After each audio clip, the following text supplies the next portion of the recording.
We are live.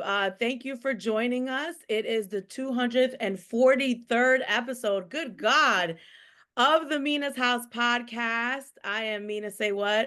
I am so excited. Everyone's been talking about this movie, and I have the stars of the movie Straw streaming now on Netflix. Thank you to Tyler Perry for this incredible film that tells the story of being a mom, a single mom, navigating through life and doing the best that she can. I have the honor and the privilege of welcoming Shalet Monique to the podcast and also Diva Tyler. Yes. Welcome, ladies. Thank you. Hi, Mina. It's so You cool. I guys grew up listening to are Mina say what. what? Really? Yeah, like I hear your name on the radio. Mina say what in the You're morning. you're from Jersey, right? That's why you're I'm from local here. Philly. I'm from Philly. What? You're from Philly? Yeah. Wow. So I used to ride the bus to the SEPTA bus in the morning, and then I would get in the car to drive into Jersey, and I hear in the radio, Mina says what, and I was like, oh, she had a podcast, and now I look love at that. That's such an honor and a privilege when I hear that. And it's just so interesting that we've walked the same streets, we've been in the same area, and to see you guys really just elevating in this movie, it's so incredible. How do you guys feel? I mean, this movie right now it's the second week at #1 on the streaming top 10. How does that feel? Ooh, Diva. Yes, this feels fantastic. It reopened a lot of uh, issues that many of us have had to go through as single parents, and so it really resonated with so many of us. It was amazing. I feel very great about the outcome of it. Mr. Perry put his foot in that. Hello, yes, he did. And I am extremely grateful. I've been in the industry for 5 years. I always say four because COVID is when I really started. And to see, the hard work unfold and it to be in such a beautiful film that speaks to so many generations of people and really bringing to light issues and allowing people to people cried, so for people to shed tears because they're so relatable and to know that everything is going to be okay, touched my heart. I cried. I cried for like through the majority of the movie. I cried because I felt so sorry for her. But then in the end, I cried more. And I don't want to give it away. But I'm a mom, my daughter's two, and I'm not a single mom, but I'm it's hard and I have a partner. I can't even imagine having to do that by myself, working a minimum wage job and not having help with a child that needs help, extra help, has medical needs. So I think it tells a story that we haven't really seen in such a commercial way. And it's there. It's the #1 movie. Everyone's talking about it. When you log on to Netflix, there it is. So it's this untold story that's being really broadcasted to the world in a very public way. And I'm so happy to see it and that other people get to see it as well. Right. Yeah, for sure. Were you guys surprised by the ending when you were reading the script?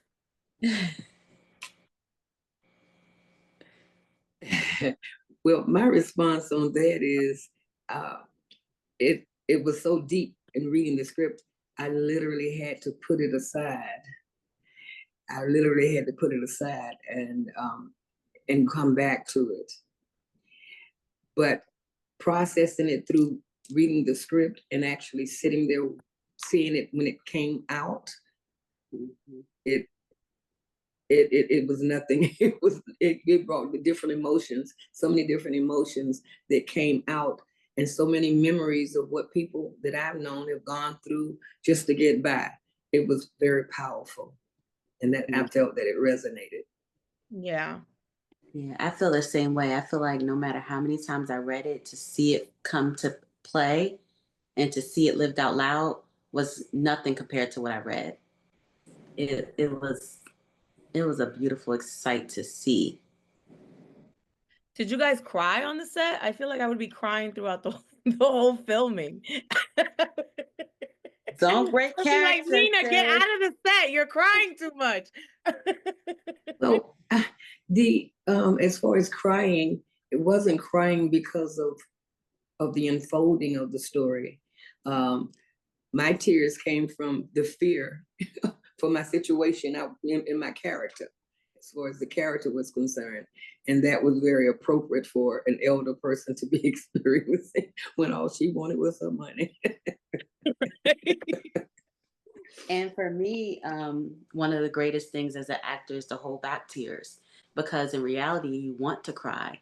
But the strong person inside of me in the bank as my character is saying, I can't cry because I have to hold it together in this bank for the people that's in here with me. And my role was just to be understanding and empathetic, and to also allow the world to see what was going on. So I had to stand strong. That was hard. Yeah, It's easy to cry. It's harder not to cry. right. Let's talk about your characters a little bit. So, Diva, you play Isabella, correct? That is correct. And Shalet, you play Rayah. So, tell us about your character who for people who have not seen, or maybe for people who have. Tell us about your character and what do you think is the importance of your character to the development of the movie? Well, Isabella is not the loudest voice in the film, but she's one of the presence that you remember, gentle but grounded. Her role was to speak truth quietly and to, just name some of the importance of what was missing, what's been missing, and with our society, with us understanding what we've experienced and what we've gone through. It's it was more than just a story, it's a lived experience. Mm. That's beautiful. And Ray's character was just supposed to be at work that day, right? Right. She was minding And her business. I've never worked in a bank, but I've worked in a call center before, so I can only imagine a banker's fear of being robbed. Um, it's a topic. They probably went through training and all those things. So in my character development, that was always one of my fears, to be robbed at my job. Oh. So my character's role was to literally take precaution in this bank, and it was literally to adhere to the demands of whoever's robbing the bank. That's what my role was, and my role turned and developed into a person that was empathetic and that was understanding. And a lot of people were like, "Why did you put the camera up?" And at first, it was out of fear, right? Because we want to know what is going on. We want the world to know what is happening, right? But then once I heard her story and I started seeing it, my thing was, y'all need to hear this lady. This lady is going through some things, and the world needs to see her side of the story. So that's what my role was: is to not allow Janaya's character or Taraji's character, Janaya, to be seen as one dimensional, but as a criminal, but to be seen and really seen through her challenges. When I was watching the movie, I didn't get the significance of the live stream until later, right? And I kind of had the same feeling like, why would she live stream this initially, right? But then I Mm-hmm. realized it was a way for the people to know what was going on, right? As the story unfolded. But I thought the same thing, like out of all things, why live stream? But I get it now, and your character is so important in that if she wouldn't have done that, this would have been another tragic story. You Absolutely. Right. know, And because I don't think some people think about it in the moment of terror. Like, if this was a bank robbery, right? Wouldn't you be petrified in the bank? Wouldn't you want someone to come help you? When you want somebody to come save you, right? How else could you do that? How else could you get someone to save you, come get you, rescue you? Um, I think that emotions are so heightened, people don't really know what to do in tragic situations, right? So our phones, for me, our phones are a powerful thing. And if we want truth to be told, we record it. History will be recorded, right? So so I get it too. But I just think that a lot of people didn't see it. And at first I didn't see it when I read the script until I started developing the character and relating it to real world situations. Right. Diva, your character was so important because you gave the empathy side of it, right? And Absolutely. you said the things that needed to be said that weren't being said.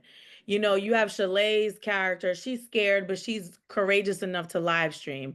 I wouldn't have been courageous enough to live stream, you know. You got the other girl who is, you know, showing her behind, not being empathetic, judgmental. She gonna get y'all killed because she's doing too much. You know, you have Sherry Shepherd's character that's just trying to manage the situation and keep people safe, you know, Yeah. and get them out. Your character spoke the truth and kind of hushed the other character that was being very negative and was going to get y'all killed. So Yes. your character was so important because you said the things that needed to be said in the moment. Yes. Well, you know, when I first came across, there's a line in particular that seems to be screaming a lot right now, and that's people don't know how people don't know how expensive it is to be poor. And I remember seeing that on when I saw the line on paper. It was quiet on the paper, but it was loud in my spirit because it reminded me of so many people that I've known that have gone through that and the things that they've had to do to just get by. And it's important, old wisdom, when I was growing up, I remember asking a lot of questions about different things, and my grandmother would always say, keep living, keep living. And when you keep living, you begin to see some of the things that unfold that you did not understand, and you did not understand how unified we are in experiencing certain issues, um, troubles, triumphs, especially in when you're a single parent goes through a lot, and a lot of people don't understand that. And when she said that something inside of her broke, that truth hit me like a 10 ton of bricks, because that's what happens to a lot of us, being misunderstood, things that can't be said but felt. Yeah, it was a pretty heavy. That's what I think made me cry. I'm going to try not to cry through this, but I think just identifying with that idea of you're struggling in life. And I've seen my mom go through this, right? Yes, And nobody cares. Mm. absolutely. I think that's what started to make me cry because I've seen my mom go through that when I was growing up. So that's why I think this story is so pivotal because it That's tells a story that hasn't been told by those mothers that we watched struggle in life and nobody cared. You know, they're like, okay, well, there's no empathy, you know, and there's judgment. And I think that's why, you know, to your point, when I was watching it, I was just crying throughout the whole thing because I've lived that. I've seen that, you know, my mother lived that. So absolutely. And a lot for of actors are living that. A lot of actors. I'm a single mom as well, two boys, yeah. and imposter syndrome sneaks in when you're doing these films. I was also in Wakanda Forever, and I've done, some nice, substantial films and television. And you go home after the glitz and glamour, and you're like, there's no food in my refrigerator because I can't get assistance or I can't get support. And I'm doing this by myself, and I have one income, and the other one's very, inconsistent. So there's so many people and so many different facets of life, whether it looks great on social media, whether it looks great to the world, that are going through things that they don't share out loud. And to be able to see it all piled up together, it related to so many different people and so many different scenarios. Yeah, I was instantly taken back to my childhood, just remembering certain things that I witnessed my mother have to sacrifice and certain struggles that she dealt with, you know, just being a single mom. And this is a phenomenal, phenomenal film. Did you guys think it was going to have the impact that it's had? Mm. Well, I knew we were making something powerful. You know, the story itself is a powerful story. It felt special. I remember again when I looked at the lines, I realized that I had to say it with truth, deliver it with truth, not performance. Because it's about a lived experience that a lot of us have experienced. I too uh, was a single parent, and so I can totally relate. And as I've gone over the years and seen so many others that have gone through this struggle, it almost seems to be systemic, and mostly with us single mothers, especially single Black mothers. For me, when I read the script, um, I'm real intact with God. So I always tell him I want to tell stories that impact people in the world and sees people. And being a special education teacher, one of my gifts is to see people and see what they need and see how I can support them. So being in this bank in my role, uncovering and me being able to support Janiyah is one of the missions I have in life. So because I felt so connected with that and my purpose, I knew it was going to be a powerful film because I don't Yeah. think that we step into spaces and places and God doesn't give us what we ask for. So Yeah. my students inbox me on Facebook and social media, like Miss Jefferson. Oh my gosh, my mom cried. And she was telling me these are the things that I hide from y'all. And it's like, wow, wow. And they're like, and the greatest thing, Miss Jefferson, is when you give me this and you give me that, this is not to say because not to, shout out things I've done for my students, but when you don't even know their backstory and you just know to give and you do it, and then be able to take your real life and put it into an imaginary space, but it still impacts people the same way. I could do no other role in life, and I'd just be thankful for God for this movie. Oh, yeah. Absolutely. And you guys were beautiful in the movie. Let's talk about Janiyah's character. So Janiyah is played by Taraji P. Henson, who we know she's incredible, but man, what a performance. She needs an Oscar. This is what needs to get her that Oscar. It's a beautiful story. When you get a chance, check it out. I don't want to say it incorrectly, but she graduated college and left with $700 in her pocket to pursue her dreams with her son. Wow. Yeah. Incredible. And the way that she embodied that character was just next level. What was it watching her kind of get into Janiyah's character? Mm. It was absolutely powerful.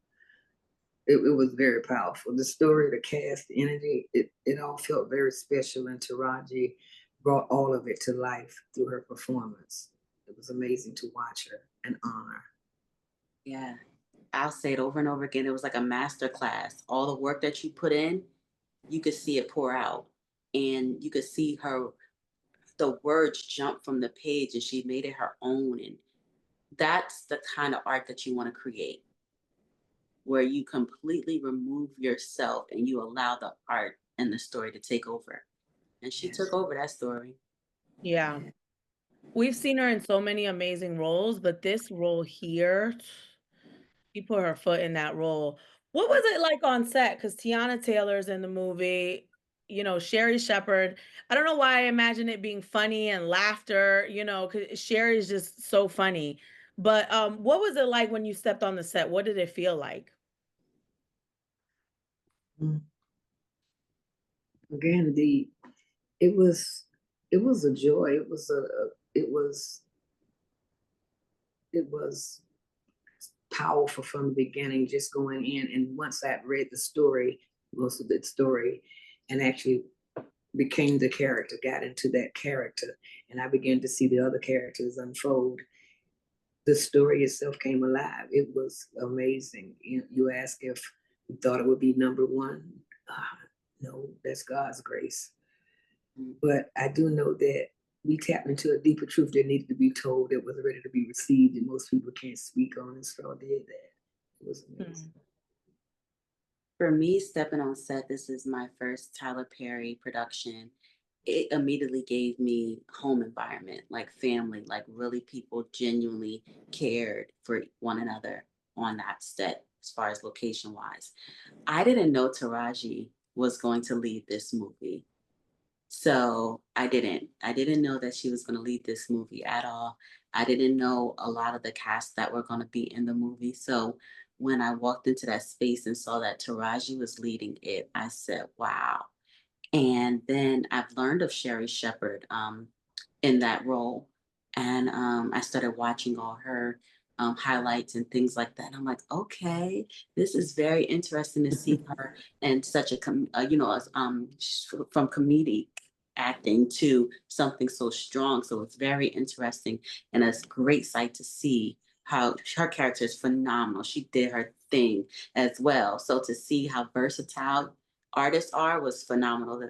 And then Tiana Taylor, she's just a powerhouse. Her energy, she walks in a room and she owns it. She's very confident. I love her confident. Her confident, it just sprues off of her. It's inspiring. It was a very inspiring set to work on.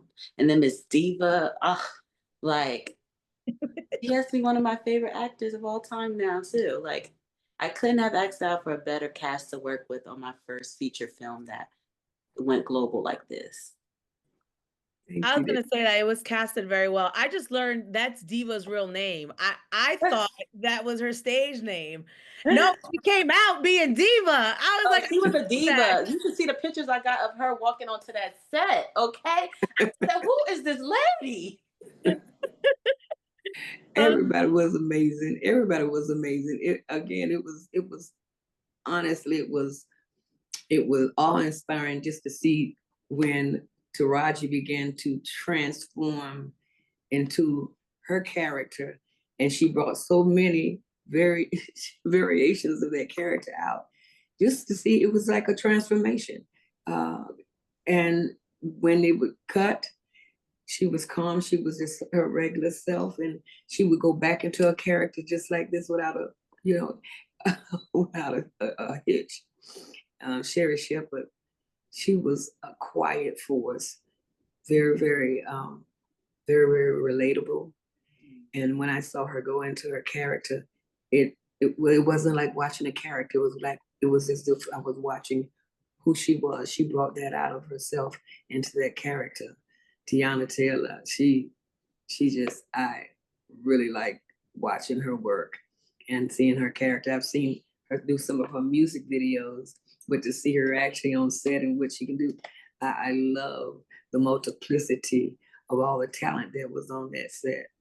It was fantastic. Shalet, she's talking, but she was on fire with hers, and she brought that character to life.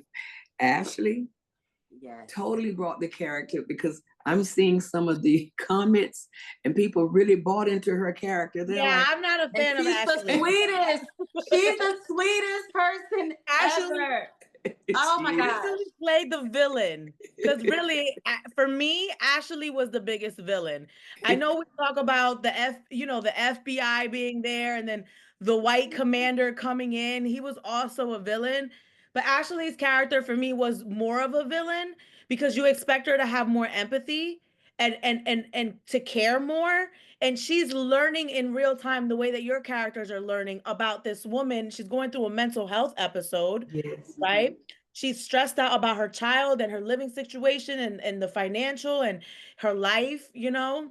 She's scared for her life because she feels like one of the officers outside are going to kill her, which he did. He threatened her. And she's sitting there still being mean. For me, she was the biggest villain. And yeah, she needed to go. And you know and what she reminds me of? And this is all respect. This is reminds me of people who don't have kids that don't understand the struggle. Because you know how many people came up to me and said, "Oh, you're the banker in Straw. I did not like that other banker, da, da, da, da." And I couldn't even get through the movie because there's no way all of that stuff had happened in one day anyway. And I said, "Do you have kids?" And she said, "No." And I said, so I don't believe that it's all one day. I believe that life piles up on you and it's one thing after another, after another, after another, after another. And you have this child that you have to take care of that's relying on you, that's looking up to you like is the best person in the world and you could do no harm and your life is collapsing behind you. She said, "Oh, I get it now." So for people who haven't been through the struggle or don't know what it's like raising a kid, that is going to be their natural reaction. I think Tyler Perry wrote that so well because the people that did not enjoy it, that was most of their comment. There's no way that all that can happen. It's unrealistic, but and for us, it's very realistic. No, it happens. It be one of them. It's one of them days, Yeah, literally, where one of them, everything hits the fan. You're like, what is everything. Mercury in retrograde? What's happening here? Yeah. So We yeah, have to so be I think that Ashley supported all those people that really don't know, and that's where the empathy lies in. Because once you talk to them, they're like, oh, and I think that's what the film did so well in is engage in empathy. absolutely. And it goes back to the old saying, you have to fake it till you make it. Sometimes we don't look like what we're going through and don't look like what we've been through. And so people don't understand. They see a situation and they think that it's a false narrative, but it's a real life experience. It's what a lot of single parents have gone through, single mothers, especially single Black mothers, more especially. And so when they see it, they can't believe all of this because they haven't experienced it themselves. It hasn't been a part of their own life experience. And so it's hard for them to even to relate to what they're looking at. But in fact, in truth, we're troopers. We push through we work at getting through the get through. And so that's Right. what single mothers have gone through. And this story put it so well in place. It was palpable. I You couldn't agree. help but put yourself in it, even if you weren't a single parent. If you have a heart, there's no way in the world that you could look at this story and not see the story inside the story. Somebody Mm. doesn't have heart out there, Diva. Absolutely. And my mother used to always say, people see your glory, but they don't know your story. That's true. Period. We all have our stories. Yes. What is your favorite scene watching it back, My favorite scene was two times, and it dealt with Sherry Shepherd speaking with Taraji P. Henson character. She said, "I know you. I know you." Did you see the shift in Taraji's face when she said, "I know you"? It was almost like finally somebody sees me. It was all in her face. And when she came back again, that scene that says, "I'm here for you." Those words in itself can bring peace to your spirit when you when you feel like the whole world is against you, to find that one person sees you for who you really are, and they see what you need and they care. And that's what she expressed. And that touched me. That touched me deeply. Yeah, I would say the same scene as well. And when she went into the office and talked to her about her family and gave her the jacket, and it's just like to our senses are so sensitive. And she sniffed that jacket and she said it smells good. It probably gave her a break. You get what I'm saying? A break of what's going on around her. And then another one of my favorite scenes, and I'm not saying this because Miss Diva's on here, but is being poor is expensive. And that literally dropped on my spirit because of this journey for myself and all transparency, being a single mom of two kids and pursuing my dreams. I've experienced feeling poor and all of things happening, and your choices because you don't have the money spirals into a bigger problem because you're trying to take the cheapest route out.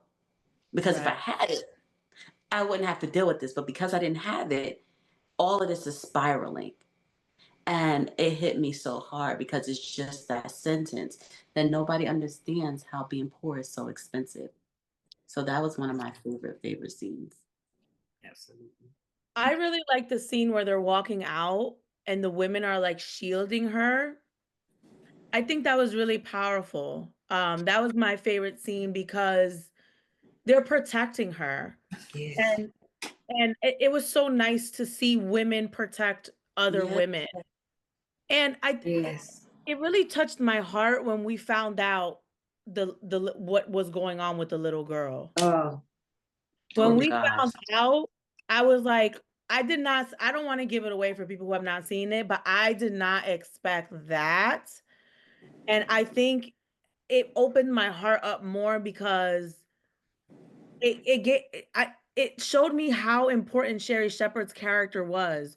Knowing that information and Yes, still giving her the kindness and grace that she showed her and saying, "I will adopt your child." You yes, know, she's saying, "If I go to jail, please take my daughter, make sure she gets my medication." When I learned that what was happening with the little girl, I had so much more respect for Sherry Shepherd's character and the way that she covered her when she walked out. I mhm. think that spoke volumes because she covered her throughout the movie, and Chills. that's when I realized that what she was doing. And it wasn't out of fear. It was out of pure empathy, Mm. understanding, and humaneness, caring. And Right. and that shifted that you saw the change in Taraji's face and the character's face, Janaya's face. That kind of gave her a breather. She relaxed a little bit, like somebody sees me, and that was important. Right. So important. So many good scenes. I want to get into your individual accolades because you two women are so accomplished. Shalet, I mean, you not only are an actress, but you're a stunt woman, which is incredible. You've done stunts on Black Panther, and you were also an FBI agent there. Talk about the development of your career in stunting, and then obviously your background in acting. So like I said, I started fairly new when the pandemic happened. So I had just got into acting in 2019, and it was like, oh my gosh, I feel like I found my thing. And then the world shut down. I'm like, so what do actors do? What do actors do on downtime? Like Right. what? And my mentee was like, this when I had moved to Atlanta and everything. She was like, well, we should do an actors retreat, and Atlanta's busted wide open. So we're gonna go ahead and find some stuff to do in Atlanta, find some classes and things like that. So I had just moved to Atlanta. I said, that's perfect. Let's go explore Atlanta, see why I'm really out here, and let's get into some classes. And ATL stunts was one of them. And the first day I went, it was like an adrenaline rush because one, I don't like working out.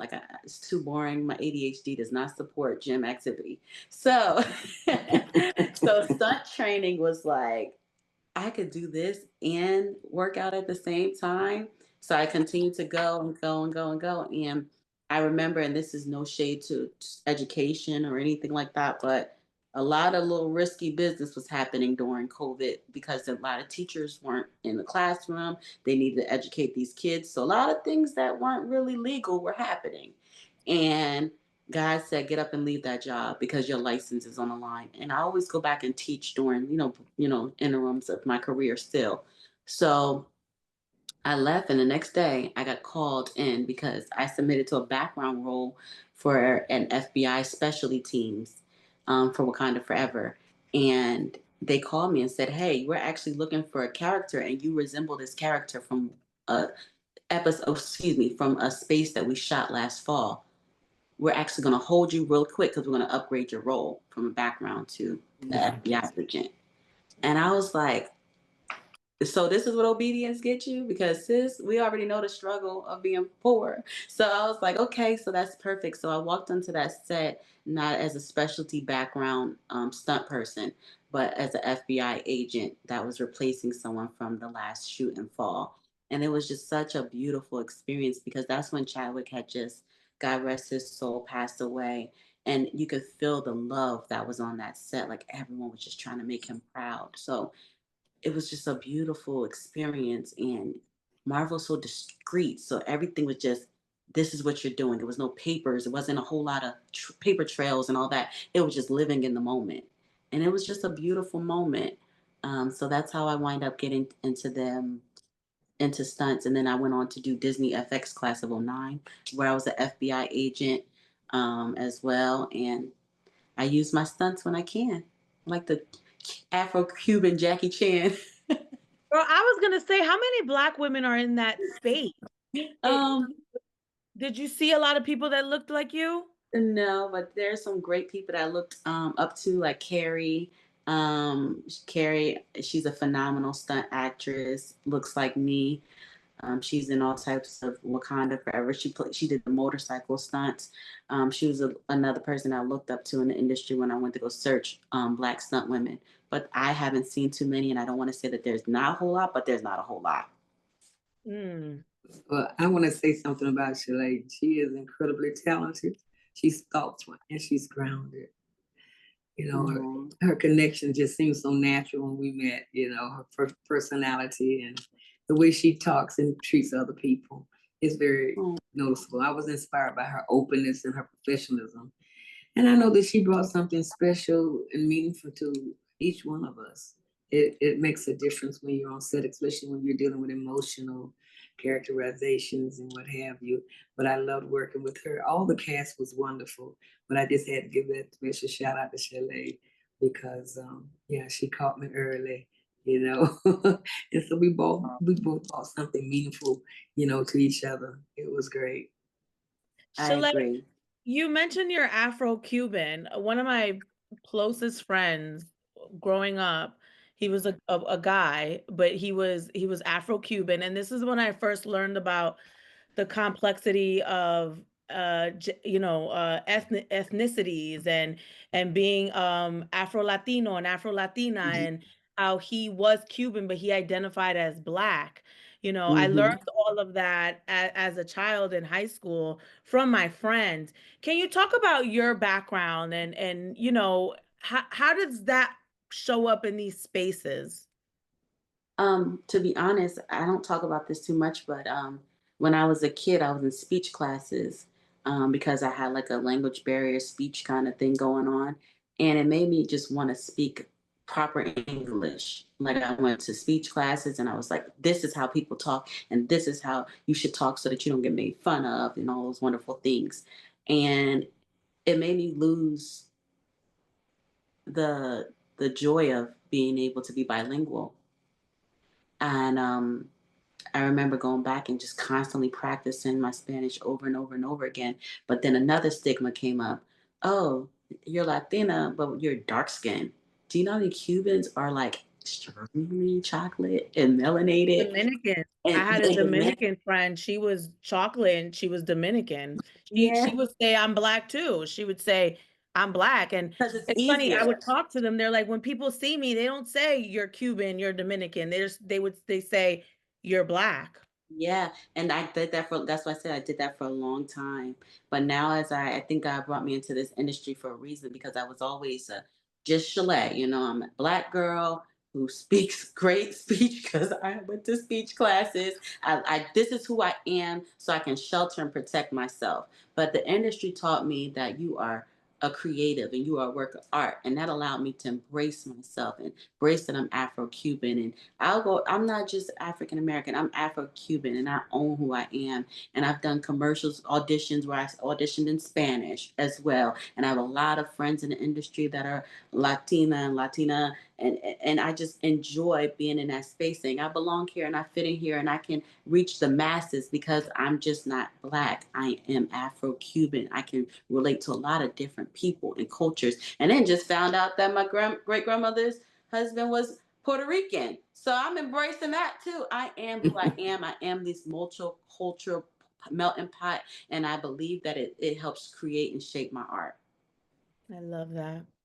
Diva, diva, diva. Girl, you came out the womb being a diva. And when I was reading your background, I was like, so you started theater at 16 I at did. the American Negro Ensemble Theater, founded by the legendary Ruby Dee and her husband. Yes. Now you can't even use the word Negro, diva, Right. Right. so that speaks to when you started your career and Yes. how meaningful that was in creating Black actors and actresses and theater performers. Can you talk about that time and starting your career at such a young age?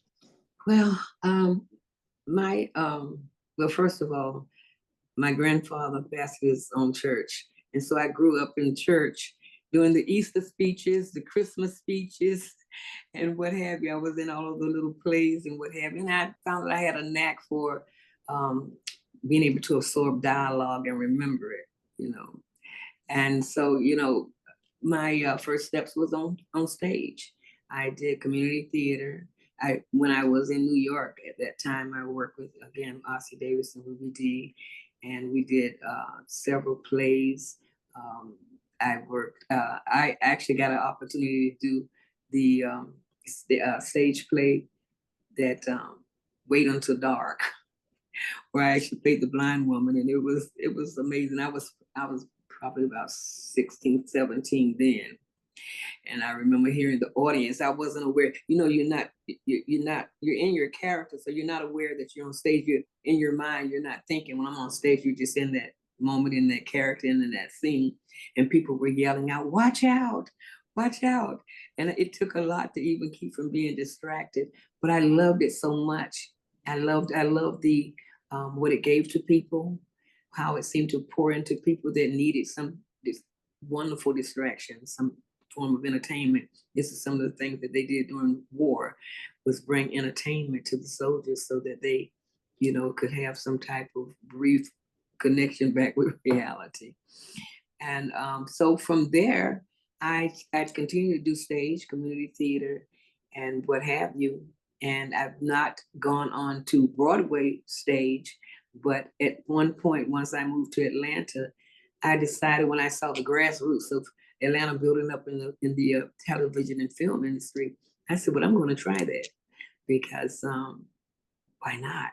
And so, like I said, my first steps were in stage, and then I moved into television and film. And ironically enough, my first my first opportunity to be on television was with working with Will Ferrell and Danny McBride. And that was awesome because it taught me something. My coach told me, I said, well, how do I act? What do I do? He said, just watch the big guys, be yourself, and do what you would normally do in certain situations. Well, that part came very easy. And it was a wonderful experience. And the mere fact that they were so open about me contributing lines that were not original lines. And they loved it because I have a natural comedic side. And I think I get it from my mother. And so it was a wonderful experience. And having my first experience having dialogue, wow, that was amazing to me. But a lot of people they don't know, nor does Mr. Perry, that one of my first opportunities to be on a movie set was doing a background when he did For Colored Girls. I was in the audience as one of the the The seat clapping filler, the seat audience. filler, yeah. Because I wanted to see how it was to be on set, what was the behavior, and you know what to expect. And I learned. I just watched everyone else because that's what I wanted to do. So having the opportunity to do it and continue to do it, and up to this day, I still love it. I love being a part of the story that we need to hear. I love to be part of being able to tap into, we have so many different characters within our own self to be able to pull some of those characters out and bring them to life. Yes, I totally love that. And I'm Diva, still your going. resume is like incredible. And I'm just gonna run down some because I was getting overwhelmed with all the stuff that you're in. So this is some VH1 Single Ladies, HBO Eastbound and Down, Being Mary Jane on BET, NBC's Constantine, Stars Survivor Remorse, Identity Thief, The Last Exorcism Part 2. You're in a couple of the Halloween movies, the trilogies, the 2018 Halloween, Halloween Kills in 2021, Halloween Ends in 2022. You're in Let It Shine. You're in like Paradise Highway with Morgan Freeman, the Wonder Years reboot on ABC. You're on Prime Video. It's a comedy, Clean Slate. Am I missing anything, Diva? Well, I'm laughing, and for some reason my pet decides that she wants to bark. But Because anyway, she wants to give you your flowers. she does. Hi there, ladies and gentlemen. Let me come here. Look at her This with is her sheer I know that's right. The dog matches your shirt. Diva. so, but yes, I have been blessed. I can only say I've been blessed with those opportunities. And I'm so grateful because it's what keeps me going. It's what I've always wanted to do. I feel that I have had so many personalities that needed to be let out. And I've had the opportunity to do that, working again in horror, yes, in comedy. And I do love comedy. But I love being a part of the soul of a story that has a positive impact on others. Um, yeah, I love it a lot. Stay committed for so long. How many years, Diva? Well, let's just say at least over 50. How do you stay committed to a craft for over 50 years? Wow. Because I love it. Because I love it. I think that it's important to tell stories. I think that we need that sometimes. We need that beautiful distraction from whatever is going on in our own lives. And so people sometimes like to step out of whatever they're experiencing that is not supporting them, and to step into another world that gives them some type of hope or promise. Just some laughter. Laughter is very healing. So I love comedy. And so people, and sometimes, and most times people see their lives and their stories in these stories, and it can give them a motivation to keep going, you know. And I Wow. like to be a part of that. I always work with children, and I spend time in other countries working with children because I love that, and I love sharing stories with them. And so, how does it keep going? It's fun. It makes me feel alive. It makes me feel like I'm contributing something wonderful, and I receive wonderfulness back. It's a blessing. It's just God's grace, and I appreciate it. And when people say, "How are you doing?" I always say, "I'm blessed by the best." That is a great way to end this incredible podcast. Do you guys want to add anything? I want to make sure we touch on everything that you want to communicate today. Any final words before we go? I just want to thank all the viewers who have helped make Straw the #1 movie on Netflix and top 10 globally. It's those supporters, it's those people that watch, it's those people that reshare it, it's those people that told someone to watch it. So thank you guys. Like, you all play such a big role in allowing us to create, allowing us to be seen. Like Miss Diva said, just to be seen. You guys saw us, and Miss Diva has an extensive career, and we pray that it continues to grow because she's seen in this. And I'm starting out, and thank you guys for watching because you guys are allowing me to be seen. So thank you so much. And thank you to Tyler Perry for choosing us. I feel like he strategically chooses his cast, and I'm so grateful and thankful. He is a girl's boss. I believe every girl should have a chance to work with someone who literally caters to your needs and sees you. I want to thank all my cast members for showing up and giving parts of them that I will forever take with me. And I want to just thank myself for allowing myself to be vulnerable and open to such uh, an emotional project. Mm. What she said. Miss Diva said ditto. Seriously, I am so inspired by you both. Please continue to go up in your careers, and I wish you nothing but the best. Thank you for bringing these characters to life and helping share this very important story.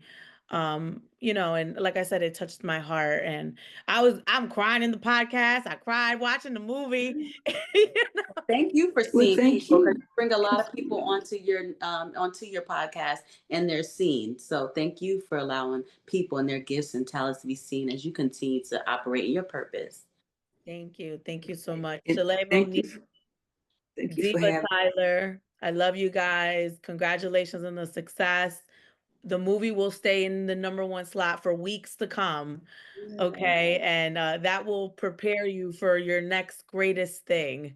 So thank you so much. It's the 243rd episode of the Mina's House podcast. Thank you for watching. It's Mina. Say what? Thank you for having us, and much Thank success to you as you continue to move forward. Thank you. Thank you so much.